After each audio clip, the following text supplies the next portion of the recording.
weapons and aggression case study, subjects were asked to read words presented on a computer screen as quickly as they could. Some of the words were aggressive words, such as injure or shatter.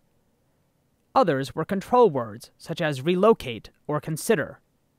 These two types of words were preceded by words that were either the names of weapons, such as shotgun and grenade, or non-weapon words, such as rabbit or fish. For each subject, the mean reading time across words was computed for these four conditions. The four conditions are described in this table. AW is the time to name an aggressive word following a weapon word prime. AN is the time to name an aggressive word following a non-weapon word prime. CW is the time to name a control word following a weapon word prime. And CN is the time to name a control word following a non-weapon word prime.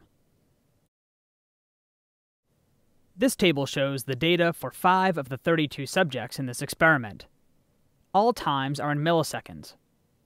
Subject number 1 took 447 milliseconds to read an aggressive word that was preceded by a weapon word prime, the AW condition. One question this experiment was designed to answer was whether reading times would be shorter when the preceding word was a weapon word, AW and CW conditions, than when it was a non-weapon word, AN and CN conditions.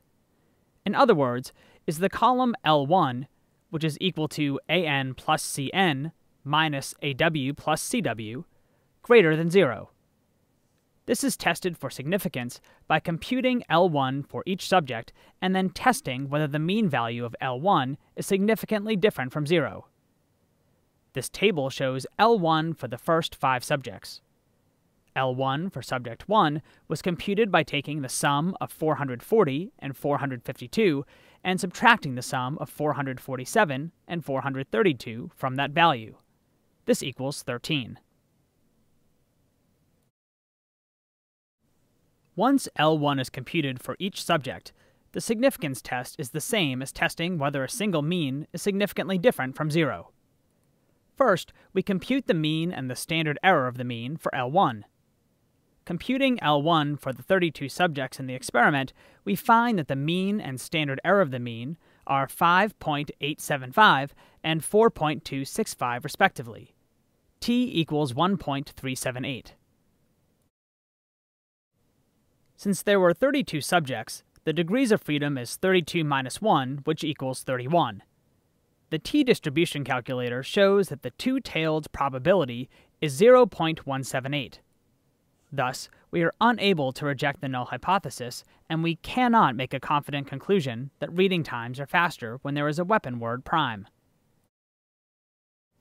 A more interesting question is whether the priming effect, or the difference in reading times between words preceded by a non-weapon word and words preceded by a weapon word, is different for aggressive words than it is for non-aggressive words.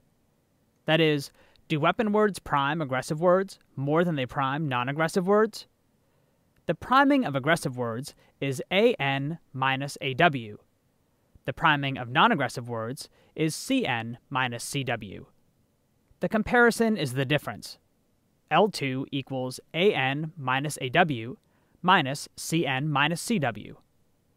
If weapon words do indeed prime aggressive words more than they prime non-aggressive words, then we would expect the difference between AN and AW to be larger than the difference between CN and CW, so L2 would be greater than 0. This table shows L2 for the first 5 of the 32 subjects.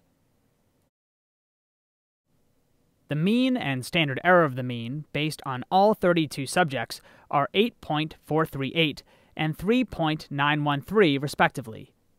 Therefore, t equals 2.156 and p equals 0.039. Our p-value is below 0.05, so we can reject the null hypothesis. L2 is significantly greater than 0, so we can conclude that weapon words prime aggressive words more than they prime non-aggressive words. Issues associated with doing multiple comparisons are the same for related observations as they are for multiple comparisons among independent groups.